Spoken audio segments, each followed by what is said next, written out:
예, 월요일 묵상의 시간입니다. 바울을 바울답게 한 빌립보 교회 성도들의 믿음. 바울을 바울답게 한 빌립보 교회 성도들의 믿음. 이런 제목으로 또 이번 주간 묵상 시작하겠습니다. 자, 이번 주간은 바울의 옥중 서신 중에 이제 마지막 빌립보서를 살펴봅니다.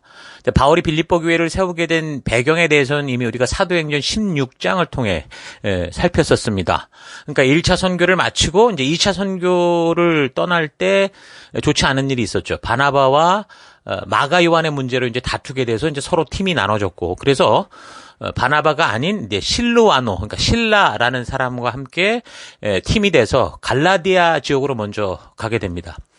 그때 이제 바울이 갈라디아 지역을 돌보고 나서 그다음 이제 소아시아 지역으로 원래 가려고 했는데 성령께서 이제 그 길을 막으시는 바람에 그래서 이제 쭉 나아가다가 어디로 갔습니까? 서방으로 넘어가게 되죠. 그래서 첫 서방 세계였던 마케도냐 지역의 이제 첫 선교지가 이제 빌립보였습니다. 그러니까 이 마케도냐의 빌립보는 이 알렉산더 대왕의 아버지였던 이 필리포스 대왕이 수도로 삼았던 곳이죠. 빌립보 도시의 원래 명칭은 크레니데스라는 그 명칭으로 작은 우물이라는 의미를 가졌던 도시였습니다. 근데 이제 BC 358년경에 이제 빌립 2세가 이 지역을 점령하면서 이 지역의 이제 중요성을 인식하고 그 도시를 건설하게 되는데, 그때 이제 이 도시의 명칭을 자기의 이름을 따서 빌립보다 그렇게 이제 명한 거죠. 자, 그 후에 이제 역사가 흘러가면서 여러 번의 이제 그 땅이 정복 과정을 이제 거쳐가게 되는데, 이제 빌립보는 이제 결국에는 BC 42년경 로마의 식민지가 됩니다. BC 42년경 빌립보 전투 승리를 계기로 그 로마의 황제 자리에 오르게 되는 이제 아우구스도, 그러니까 아우구스투스죠. 이 사람에 의해서 로마의 식민지가 됩니다. 그래서 이제 황제가 파견한 집정관이 직접 직할 통치하는 일종의 황제 직할 도시였었죠. 그리고 이제 그 후 BC 31년경에 옥타비아누스가 이제 로마의 실권자가 되면서 자기를 도왔던 그 이 군인들 중에 퇴역한 군인들을 이 빌립보 지역으로 이주시킵니다. 그래서 이 사람들에게 로마의 시민권을 주었고 로마 시민으로서의 모든 권리를 누릴 수 있게 했던 그런 도시입니다. 그 당시 뭐 로마 시민권 그러면 아무나 가질 수 없는 정말 굉장히 정말 그 혜택이 있는 그런 권리였죠. 그래서 바울이 그래서 예루살렘에 이 잡혔을 때, 그 3차 전도 여행 끝나고 잡혔을 때도 그 유대인에서 한번 죽을 뻔할 때 구해낸 그 천부장이 이 사람이 로마인이다 그런 얘기를 듣고서는 바울의 시민권을 뭐 돈으로 샀냐 어떻게 됐냐 이렇게 궁금해하죠. 근데 이 천부장 같은 경우 자기가 많은 돈을 주고 그렇게 샀던 그런 상황이었는데 바울은 태어나면서부터 로마의 시민권을 가졌다라는 걸 알고 약간 좀 두려워했던 그런 일도 있었는데, 어쨌든 이 로마의 시민권을 가진다는 건 그 당시 뭐 최고의 꿈이었었습니다. 그래서 바울도 이제 이런 그 시대의 풍속을 알았기 때문에 자기가 위기 때마다 또 적절하게 써먹기도 했고, 또 성도들에게 성도에 대한 설명으로서 하늘나라 시민권을 가진 자다.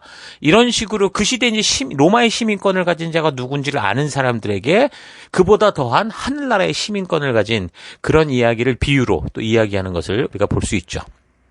자, 어쨌든 빌립보 지역은 이 로마의 군사적 어떤 전초기지 역할을 하는데 유럽과 아시아를 연결하는 이제 중요한 통로 중에 하나였고, 전략상 그 마케도니아 지방의 이제 제일 그 중요한 그런 성읍이라고 볼 수 있습니다. 그래서 이제 빌립보에는 이제 여러 이 인종들이, 다민종들이 살았죠. 다인종들이 뭐 헬라인이나 또 로마인이나 또 아시아에서 온 사람들도, 그러니까 여러 민족이 모여 살게 되면서 뭐 소아시아 지역 같은데 그 에베소나 골로새 지역에 그렇게 이제 섞여 사는 그런 도시에는 항상 뭐 여러 철학이나 종교나 뭐 미신이나 이런 게 성행했잖아요. 그러니까 그거와 이제 비슷한 모습이었습니다. 그러니까 종교와 생활 습관의 차이 때문에 그곳 사람들이 유대인을 대하는 감정이 좋지 않았다라는 그런 기록이 남아 있거든요. 그래서 그랬는지 빌립보에 거주하는 유대인들은 다른 도시에 비하면 굉장히 적었습니다. 그래서 바울은 항상 뭐 이방 도시 그 선교를 가게 되면 어디를 가든지 먼저 그 유대인 회당에 가서 복음을 전하는 일을 먼저 했었었는데, 이 빌립보에서는 회당을 갔던 그런 기록이 없거든요. 그러니까 보통 이제 유대인이 남자 10명, 그러니까 10가정이 있으면 회당을 세울 수 있도록 그렇게 규정하고 있는데, 이 도시에 이제 그런 회당이 없었다라는 것은 그 당시 빌립보에 유대인 가정, 유대인 남자가 뭐 10명도 되지 않았다. 10가정도 되지 않았다라는 사실을 우리가 짐작할 수 있는 거죠. 그래서 이제 바울 같은 경우 안식일이 되니까 그래도 하나님을 믿는 사람들이 기도하러 모이는 장소가 있다 그래서 거기로 갑니다. 이제 거기 모였던 여자들에게 복음을 전했는데 그 가운데 이제 두아디라 출신의 자주장사, 옷감 장사를 사업을 했던 루디아가 바울이 증거하는 복음을 듣고 이제 그 말을 다 받아들이게 되죠. 그래서 이제 그 가정을 중심으로 이제 이렇게 복음이 전파되는 어떤 근거가 시작이 됩니다. 그래서 루디아와 그의 가족이 복음을 받아들이면서 빌립보에 있을 때 이제 그 집을 하나의 선교 센터로 썼던 것 같아요. 그러면서 어쨌든 그러면서 빌립보 교회가 시작됐다고 볼 수 있습니다. 그래서 이제 루디아와 그 가족의 구원에 이어서 그리고 이제 그 지역에서 이제 이 점치는 귀신 들린 여종이 계속 이제 바울의 일행을 괴롭게 했었죠. 그래서 이제 바울이 귀신을 쫓아냄으로 말미암아 이제 이 여종이 이제 나음을 얻게 되는데, 근데 이 귀신 들린 여종을 이용해서 돈을 벌던 사람들이 이제 고발을 하는 바람에 바울이 그냥 뭐 이유도 없이 매맞고 감옥에 갇히게 됩니다. 그래서 감옥에서 바울과 실라가 이제 복음 전하라 이렇게 이런 일이 있을 수 있습니까? 뭐 하나님께 원망한 게 아니라 하나님을 찬송하고 감사할 때 지진이 나면서 갇혔던 옥문이 다 터져서 열리고 그들을 묶고 있었던 착고, 그러니까 수갑들이 다 풀려버리는 그런 사건들이 있었죠. 그래서 이제 간수가 자다가 그런 일이 벌어지니까 죄수들이 도망가면 사실 자기가 책임을 지고 죽는 거나 마찬가지거든요. 그래서 이제 자살을 하려고 했습니다. 그때 이제 도망치지 않고 그냥 감옥 안에 있었던 바울이 큰 소리를 쳐서 그렇게 하지 못하도록 합니다. 그래서 이제 이 일로 인해서 그 간수와 결국 그의 가정이 다 예수를 믿고 구원을 얻는 일이 있었죠. 그래서 이제 빌립보에서 이렇게 루디아와 또 귀신 들렸던 여종, 그리고 이제 간수의 가족, 간수와 그의 가족이 이제 한 교회 공동체가 되는 거죠. 뭐 이 당시 교회라고 말하는 것은 지금 우리 시대에 살고 있는 이런 상태로 봐서는 안 돼요. 교회당 건물에 사람이 많이 모이는 이런 거를 상상해서는 안 되고요. 원래 이제 교회가 시작되는 초대교회의 그 모습은 빌립보 여기처럼 한두 사람, 뭐 한두 가정이 모이면서 이제 교회가 시작이 되는 겁니다. 오늘 우리 교회로 말하면 각 셀로 이제 먼저 모이게 된 거고, 그리고 그 셀들이 이제 교회당으로 모이게 되면서 우리 멜번 시티 교회가 되는 이런 것과 같은 거죠. 그러니까 셀이라는 이 영적인 가족이 그 안에서 생명을 낳는 생명을 탄생시키고 말씀으로 양육하고 그렇게 해서 이제 영적인 가족을, 또 다른 가정을 세워가면서 그러면서 이제 교회 공동체가 되는 이런 모습이 이제 교회의 성장의 모습이죠. 그래서 우리가 지금 교회 안에서 우리가 영적인 가족인 이 셀을 세워가고 이 셀 안에 우리가 최선을 다하는 것이 정말 하나님이 주신 교회의 기초를 쌓는 거다. 이 교회 공동체의 기초를 쌓고 나아가 이 사회의 기초를 쌓고 이 국가의 기초를 쌓아가는 거다라는 사실을 잊지 말길 바랍니다. 어쨌든 그 후에 빌립보 감옥에서 석방이 되는데 바울과 실라가, 근데 이제 로마의 시민권을 가졌던 이 바울을 사건의 진상도 살피지 않고 무조건 때리고 감옥에 가둔 것으로 인해서 이 바울이 그 빌립보 지역 그 관련된 관리들로 하여금 다 이제 사과하게 만들죠. 그래서 이제 결국 뭐 풀려나게 되는데, 근데 이제 결국 빌립보 지역 관리들이 뭐 어떤 일인지는 몰라도 바울이 있으면서 또 이제 자기들도 이제 곤란한 지경에 이를 수 있다라는 생각 때문이었는지 그 도시를 떠나 달라고 요청을 합니다. 그래서 이제 바울이 이제 그 빌립보 지역을 떠날 수밖에 없었죠. 그러니까 이제 이 빌립보 교회는 그렇게 바울이 어떻게 보면 잠깐 사역을 했던 곳인데 빌립보에 그렇게 이제 예수를 알게 된 이 소수의 사람들로 영적인 공동체가 형성이 된 거고. 그러니까 긴 시간이 아니었는데도 불구하고 빌립보에서 지금 그런 사람들이 주축이 돼서 이제 교회가 형성이 됐는데 그 후에 이제 이런 사람들을 중심으로 교회가 계속 서갔다라는 겁니다. 그래서 계속해서 그냥 뭐 그 지역에서 그냥 교회가 커져갔다 이런 정도가 아니라 바울의 선교 사역에까지 동참을 하고 후원자가 돼서 이제 바울이 여러 도시에서 사역을 할 때마다 이제 그런 후원금을 통해 도움을 주는 그런 교회가 됐었죠. 그래서 이 빌립보 교회는 유럽 지역 전도의 이제 첫 열매로서 사도 바울과 이제 여러 가지로 개인적으로 참 친밀한 어떤 그런 관계, 그러니까 그런 사랑의 관계가 끊임없이 지속되던 그런 교회인 것을 알 수 있습니다. 보통 사람들이 아무리 좋았다고 해도 특히 이제 우리 여기 외국에 살다 보니까 많은 분들이 공부하러 왔다가 또 몇 년 있다가 참 정도 들고 그러면서 그러다가 또 헤어지게 되면 사실 시간이 흐르고 그러면 또 이렇게 멀리 떨어지게 되면 자연스럽게 서로를 잊어가게 되죠. 이제 아마 바울과 빌립보 교회도 그런 상황일 수 있었는데 근데 이제 이 빌립보 교회는 바울이 떠난 지 뭐 몇 년이 흘렀겠습니까? 벌써 그렇게 흘렀는데도 바울이 이제 로마에 갇혀 있다는 소식을 듣고 또 사랑의 헌금을 모아서 그에게 이제 보내게 됩니다. 그러니까 바울도 로마에 지금 그 시기쯤이면은 연금된 지 거의 2년 가까이가 되어갈 때니까, 그러니까 곧 풀려날 수 있을 거라고 기대했던 것과는 달리 좀 어려워졌죠. 뭐 어쨌든 뭐 유대 지역에서 이 가이사랴에 2년 동안 잡혔을 때 뭐 계속 뭐 재판을 해도 재판을 하는 사람마다 이 사람 죄가 없다. 그런 식의 판결이 나왔었기 때문에 로마에 갔을 때도 그랬을 거라고 생각을 했는데 이게 자꾸 시간이 길어지면서 야, 이게 자칫 잘못되면 죽을 수도 있는 상황이 될 수 있구나. 이제 그런 위급한 상황이었다고 볼 수 있습니다. 설상가상 그런데 처음에 이제 로마에 도착할 때 그렇게도 그를 환영하던 로마의 성도들마저 점점 관심이 사라져가는 그런 분위기였습니다.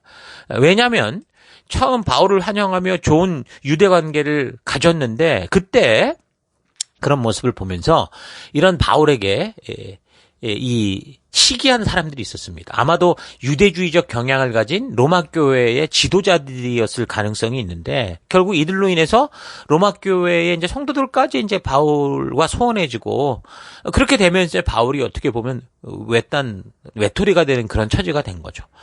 이거는 뭐 그냥 추측해서 하는 게 아니라 1장에 나오는 그 근거를 보면 알 수 있습니다. 1장 14절부터 주님 안에 있는 형제 자매 가운데서 많은 사람이 내가 갇혀 있음으로 말미암아 더 확신을 얻어 말씀을 겁 없이 더욱 담대하게 전하게 되었습니다. 자, 이건 아주 긍정적인 그런 모습입니다. 근데 15절 그리스도를 전파하면서도 어떤 사람들은 시기하거나 다투는 마음으로 하고 어떤 사람들은 좋은 뜻으로 합니다. 좋은 뜻으로 하는 사람들은 내가 복음을 변호하기 위해 세우심을 받은 줄을 알고 사랑으로 그리스도를 전파하지만 시기하거나 다투는 마음으로 하는 사람들은 나의 감옥 생활에 괴로움을 더하게 하려는 생각을 품고 다투는 마음으로 순수하지 못한 동기에서 그리스도를 전파합니다. 이렇게 얘기를 하거든요. 그러니까 바울을 시기해서 바울의 감옥 생활하는 더 괴롭게 만들려고 이상한 투기와 분쟁의 마음으로 복음을 전했다. 좀 말이 좀 이상한데 그런 일이 있었다고 분명히 말하고 있습니다.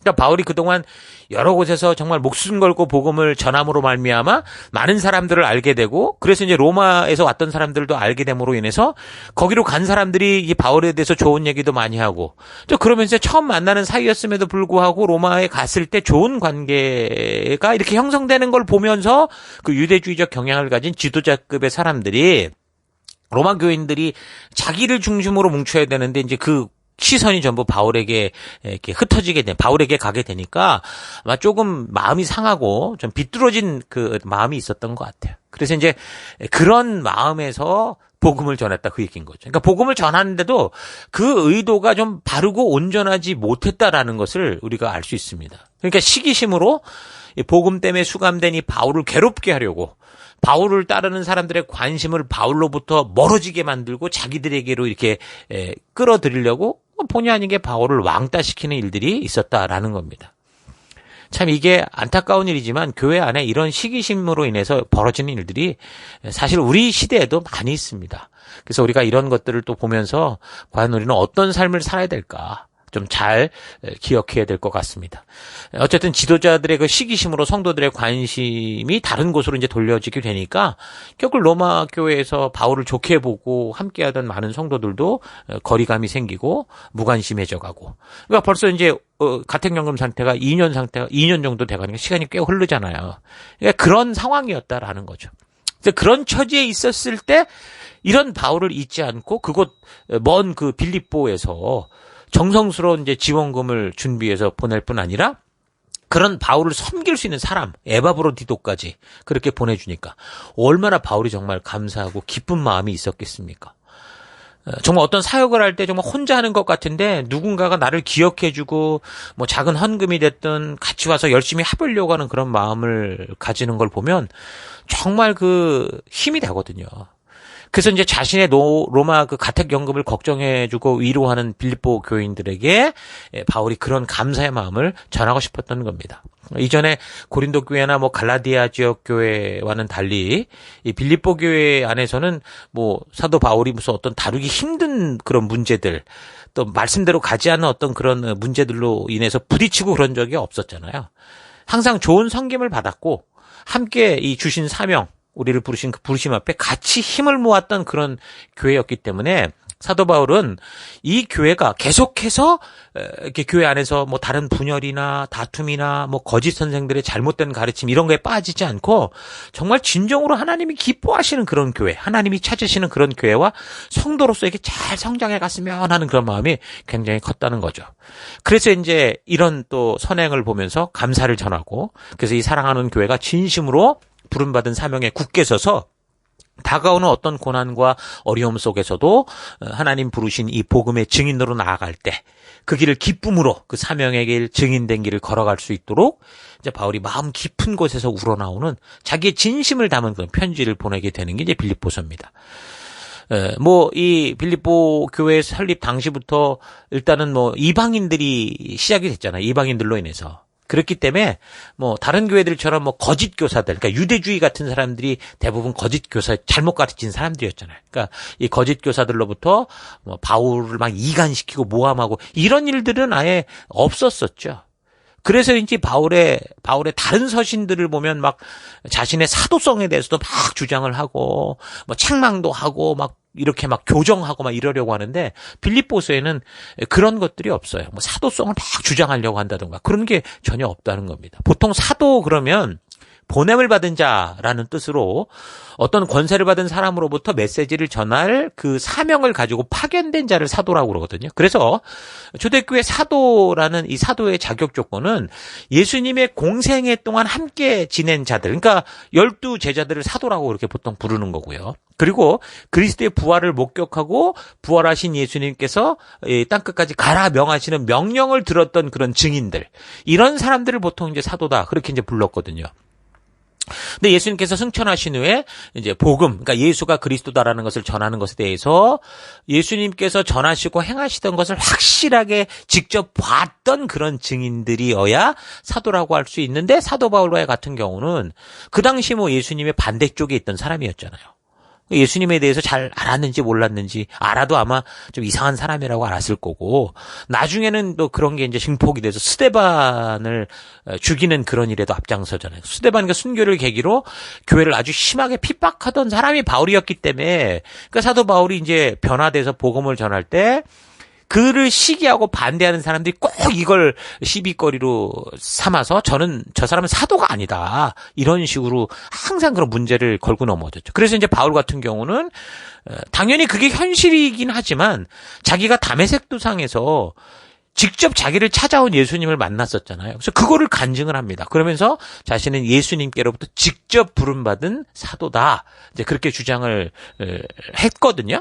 근데 이제 빌립보 교회 같은 경우는 대부분 뭐 이방인들로 구성되어 있고, 이 교회가 처음부터 바울의 선교 그 여정에 있어서 한 마음으로 계속 돕고 그런 친분들이 있었기 때문에 뭐 사도 바울이 굳이 뭐 빌립보에 뭐 이런 편지를 보내면서 내가 사도인데 이래가면서 그런 건 전혀 없어요. 오히려 더 진솔한 자신을 보여주는 게 많죠.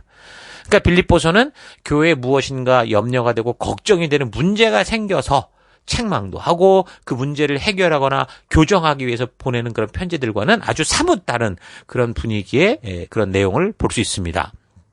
그렇다고 그 내용이 다른 얘기를 하는 건 아니에요. 어쨌든 문제가 있는 교회에서 발생하는 그런 것에 대해서 미리 교훈하는 식으로 이렇게 전하고 있거든요.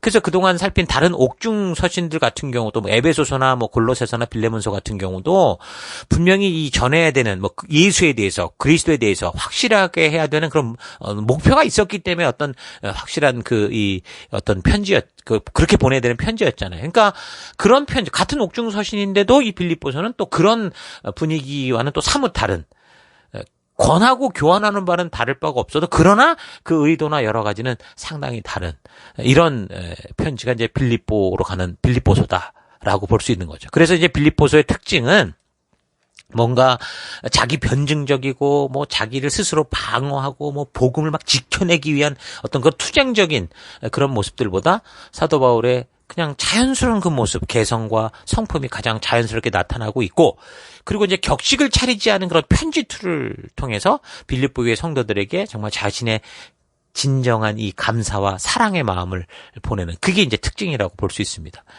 그래서 이제 바울의 다른 서신서에서 자주 나타나는 책망이나 교정, 이런 것들이 이 빌립보서에서는 그런 게 아니라 찬양과 기쁨과 사랑과 감사를 전하고 또 예방적인 차원에서 이제 교훈하는 그런 내용으로 되어 있죠. 그러니까 마음이 통한다고 생각을 하니까 의심받지 않고 서로를 격려하고 정말 마음으로 위해준다. 이 사람이 정말 나를 정말 그렇게 사랑해주는구나라고 이렇게 생각하게 되니까 바울의 진심이 더 그 마음이 드러나죠. 그러니까 아무에게나 마음을 보일 수는 없잖아요.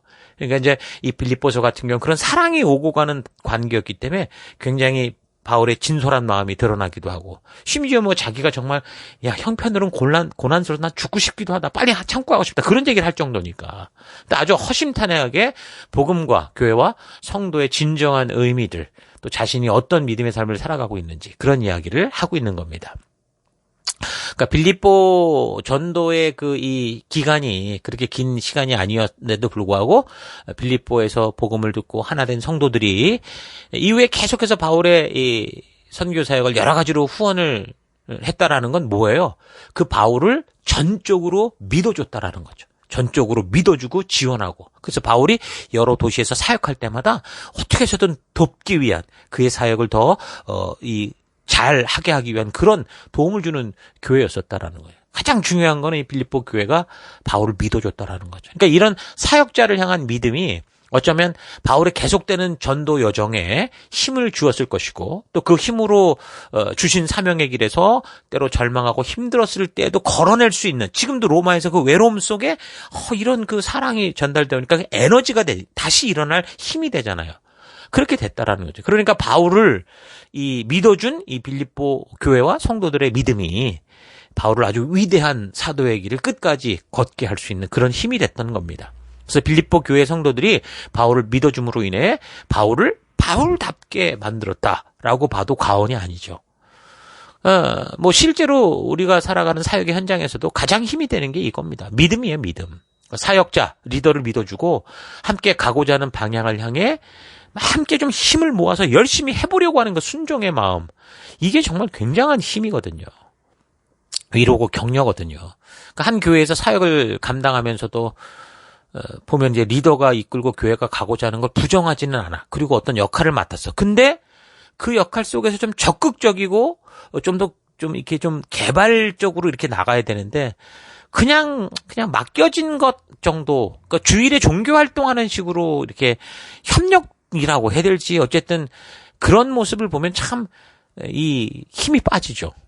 그러니까 함께 약속한 것에 대해서 정말 서로 적극적으로 관심을 가지고 또 적극적으로 이 문제를 해결해 나려고 하는 그런 마음 자세와, 그래서 어떤 상황과 환경이 다가와도 그것을 극복해내고자 하는 이런 마음, 이런 모습은 하나님께서 그 공동체에게 맡기신 사명을 기쁨과 감사로 행함으로 진정한 축복을 누리게 하는 거고, 하늘나라를 이 땅에 하나님의 뜻이 이 땅 속에서 이루어지는 그런 결과를 만들게 되죠.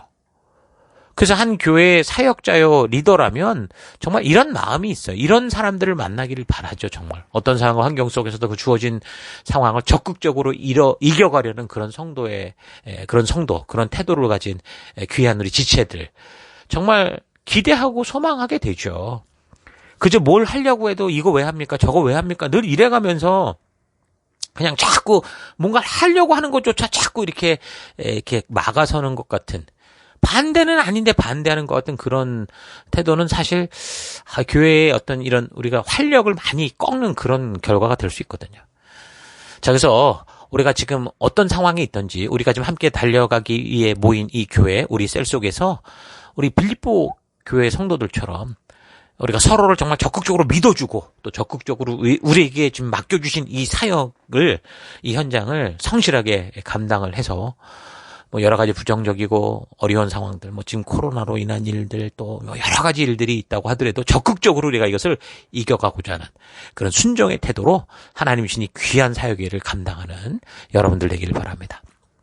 자, 오늘 하루 나는 빌립보 교회의 성도들과 같이 어떤 상황과 환경 속에서도 특별히 뭐 어렵고 곤고한 현실이 다가왔을 때 리더 그리고 함께하는 성도들을 적극적으로 믿어주고, 그래서 이제 어려운 상황과 환경 속에서도 이 말씀의 가치를 따라 그 문제를 이겨나가고자 하는 순종, 그 문제들을 해결해 나가고자 하는 그런 삶을 추구하고 있는지, 아니면 모든 일에 교회가 나아가고자 하는 것을 부정하지는 않는데도 적극적이지도 않고 그저 내가 하고 싶은 정도, 내 편한 정도로만 교회 생활을 하는 그런 식의 이상한 협력을 하고 있지는 않은가 좀 차분히 좀 생각해 봤으면 좋겠습니다. 어느 공동체이든지 그 공동체에 속했을 때 공동체 속에서 함께 달려가는 사역자, 리더를 향한 믿음과 그리고 그 공동체가 나아가고자 하는 방향과 방법을 따라 적극적이고 긍정적으로 나아가려는 이런 태도, 이런 자세는 그 공동체를 살려냅니다. 활력을 줍니다. 근데 잘 나가던 공동체도 한 사람이 늘 불평과 불만을 늘어놓고 그다음에 서로 함께 적극적으로 해결해야 되는 일들을 하지 않고 뭐 그냥 이 정도만 뭐 만족하는 그런 핑계와 변명들을 만들어내면 결국 활력을 잃게 되죠. 여러분, 빌립보 성도들이 사역자 바울을 믿어주고 후원하고 적극적인 관심을 가지고 함께 하고자 했던 이 행동들이 참으로 그 이 초대교회 당시 바울을 통해 복음이 전파되는 그 사역에 큰 힘이 됐다. 그 얘기는 하나님이 이루시는 그 일을 그들이 바울과 함께 행한 게 되는 거잖아요. 큰 힘이 되고 전하는 일에 앞장서 있는 이 바울에게 참으로 마음을 열고 나눌 수 있는 쉼터 같은 그런 공간이 되어줬다라는 거 여러분이 잘 기억하십시다. 그런 걸 볼 때 여러분은 어떤 마음을 가진 성도인 것 같습니까? 우리는 어떻게 교회 안에서 목사와 리더와 이 관계를 가지고 있고, 나는 지금 이 내게 주어진 이 사명, 셀을 감당하는 그런 현장 속에서 어떻게 행동하고 있는지 좀 잘 되돌아보십시다. 뭐 리더를 따라 무조건 뭐 맹종해서는 안 되지만요. 분명한 것은 함께하는 리더들을 신뢰하고자 하고 또 함께 나아가기로 약속한 그 방향과 방법을 따라 적극적으로 하나 돼서 힘을 모아서 집중하는 건 참 중요한 신앙 성장의 길이고 바른 신앙의 태도입니다. 또한 그런 믿음과 태도는 앞장서서 길을 개척하며 나아가는 리더들에게 주는 최고의 격려고 최고의 선물인 거죠. 뭐 많은 거를 갖다 주는 것보다 정말 이렇게 약속한 현장 속에 정말 함께 나아가고자 하는 그런 태도, 그런 게 정말 최고의 격려고 최고의 선물입니다. 그러니까 이런 것들이 리더나 뭐 목사나 사역자들의 기쁨이라면 그게 바로 하나님의 기쁨인 거죠. 이런 사실 잊지 마십시다. 하나님께서 함께 한 교회 안에서 성도들보다 이 조금 앞서 세워서 험난한 길을 먼저 뚫고 나아가게 한 그 리더들을 좀 믿고 하나님이 주신 사명에 한 마음과 한 뜻으로 좀 적극적으로 하나 돼서 리더는 성도에게, 성도는 리더에게 서로 참된 힘이 되고 서로 믿고 의지할 수 있는 믿음의 동지요, 가족이요, 동력자들이 되기를 바랍니다.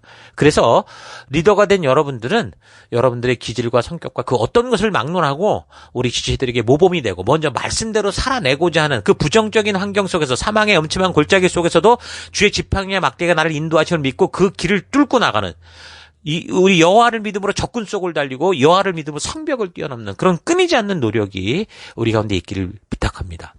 핑계대며 자신을 고집하는 인생이 아니라 하나님의 말씀이 말씀하실 때 나를 기꺼이 복종시키며 나아가기도 하고 또 기꺼이 멈추기도 할 수 있는 그런 우리가 될 수 있기를 주의 이름으로 축원합니다. 자, 오늘 하루도 힘내십시오.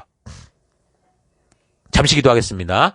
하나님은 우리를 바른 길로 인도하시기 위해 전하는 자, 인도하는 자, 영적인 아비들을 세워주셨는데 저들을 믿지 않거나 또는 그냥 적당한 관계에서 약속된 것들에 대한 뭐 아무런 의식 없이 그냥 그렇게 대충 살아왔던 것을 회개합니다. 한 교회 안에서 서로 사랑하고 신뢰하고 격려하며 나아감으로 교회가 참된 쉼의 공간, 순종의 공간이 될 수 있도록 하나님 인도해 주옵소서.